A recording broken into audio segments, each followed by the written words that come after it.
I've always been told how much better politics was conducted when I was in my heyday.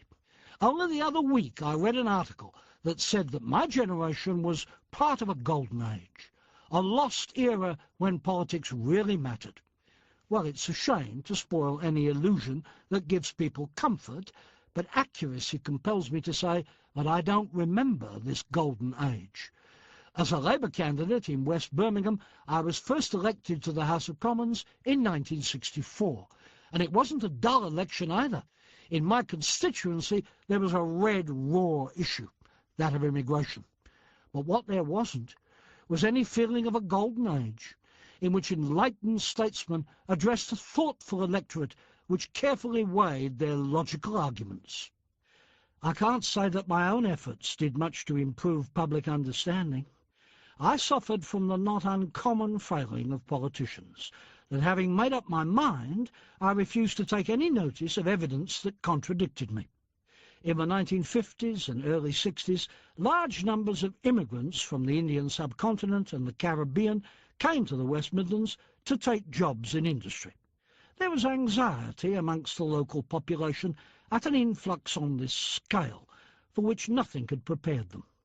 In confronting this problem, my failing was liberal intolerance.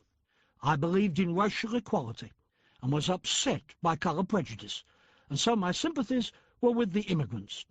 They were hard-working and rather bewildered by the hostility they encountered. My sympathies weren't misplaced, but they were too narrow. Immigration is a dramatic issue that arouses passions, and for that reason is never calmly assessed. I'm not sure that it's any better understood now than it was then. My mistake was not realizing that everybody involved deserves sympathy. It was only when an elderly man wept as he told me that all his neighbours had left and he was lonely and afraid that I felt ashamed. Like many politicians 40 years ago, I was disoriented by the fact that in some constituencies immigration was hardly an issue, but in others it was the only issue. For immigration to be a concern was one thing. For it to be the principal political issue in some constituencies was against all the rules. In Britain, the National Health Service is always the main issue. Throughout my adult lifetime, Britons, whatever their age or sex, have been telling opinion pollsters how important they think the National Health Service is, and how worried they are about it. Everything in Britain takes second place to the National Health Service, but not in Birmingham and the Black Country in 1964. Circumstances forced me into the wise decision of shutting up and letting voters do the talking, and so I learnt a number of lessons. I learnt the extent to which the Industrial Revolution still shaped the mentality of city dwellers 40 years ago. The British Industrial Revolution had started first, so some might assume that by the 1960s its rewards would be widely spread. In fact, those who worked in factories had little permanent security. What the Industrial Revolution had done was to give them not money, but a set of values passed on from generation to generation. They prized community. They placed great weight on their relationship with neighbours, and they were deeply socially conservative. Disruption of the time-honoured pattern of their existence struck at something fundamental. These were the barriers immigrants had to surmount, and it wasn't going to be easy because I learnt something else. I learnt how industrial workers at that time saw their relationship to authority.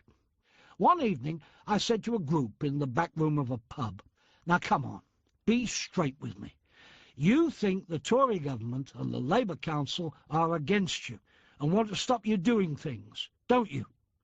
After some general muttering, one of them said, "Look, you don't understand. Nobody ever says they're against us. Whenever I've seen any of the big people, they've always been polite. But nobody in authority ever really listens to us. They hear us out, but they don't listen. Take it from me, they aren't going to do anything we suggest." There was a universal growl of approval. I struggled to reassure them, but in time came to admit to myself that they were right. Nobody ever did listen to them. Occasionally they were appeased, but their wishes were always suspect. They were the other England. It's part of the Golden Age myth that people had more serious interests 40 years ago and were better informed about public affairs. I don't think they were, you know. I tell you what was true, that most people were less cynical than they are today. They had more to worry about and couldn't take the world for granted. They didn't trust politicians, but they hadn't reached that level of contentment that renders people largely indifferent to what politicians say and do. Certainly the arguments about immigration were impassioned and conducted for the most part in language which today would be regarded as shocking, if not illegal.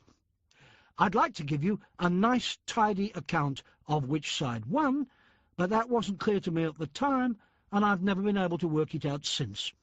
I gained a seat by a very narrow margin, but in the next constituency, a long-established colleague with a good majority lost his seat.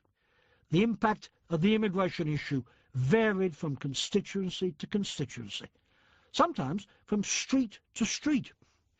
When the new Parliament met, the first in which I'd ever sat, much of the talk was about this West Midland fight on immigration. Harold Wilson, the new Prime Minister, condemned some of the tactics used.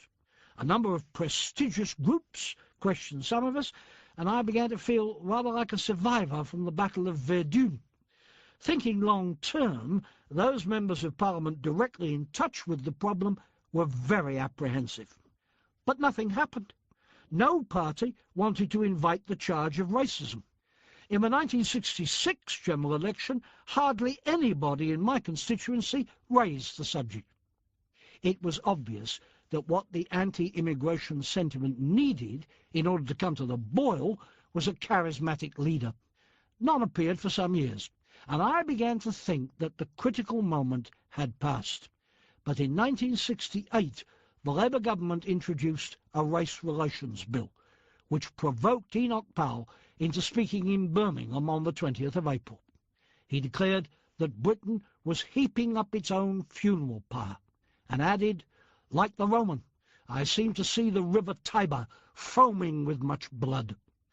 The Conservative leader, Ted Heath, instantly branded Powell's speech racialist in tone and sacked him from the Shadow Cabinet. But just in case anybody was foolish enough to think that Powell had no following, 5,000 dockers went on strike, marching in his support, chanting, "Knock, knock, we want Enoch." Powell became quite a hero of the masses and laid bare what some of us had always known, that anti-immigration beliefs cut across party lines. My own relationship with Enoch Powell wasn't at all what might have been expected. On the issues we were fiercely opposed and couldn't discuss immigration for 5 minutes without disagreeing. But unlike many people, including leading Tories, I never regarded Powell as a racist. To me, it was obvious that he was a nationalist. For instance, he was strongly opposed to Britain joining the common market. Immigration affronted his rather dated view of British society. Until Powell became one of the best-known celebrities in the country, I hadn't realised how strongly the tide was running against nationalism among the well-educated. I didn't agree with Powell's views, but there was nothing strange about them. In Victorian and Edwardian times, most of his peers would have enthusiastically shared his opinions.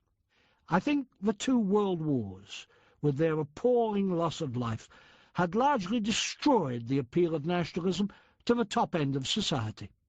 The appeal remained in the most socially conservative working classes. We debated against each other a number of times, particularly on radio. He'd a keen sense of humour and profound classical knowledge. When not arguing about immigration, I bombarded him with questions on ancient history. In the course of our discussion of Sparta, Athens, and the Persian Wars, I let slip the fact that I was a great admirer of Socrates, as described by Plato. Powell used this against me. I should explain that he had a horror of being branded an extremist. I think he saw himself as a Victorian patriot, as mainstream as they come. Extremism, with its hint of freakishness, he denied vehemently. So the next time we were on a radio programme, Powell jokingly accused me of being a known devotee of Socrates, and therefore, as he put it, an immoderate visionary, whereas, he said, he was a follower of Aristotle, and so a moderate.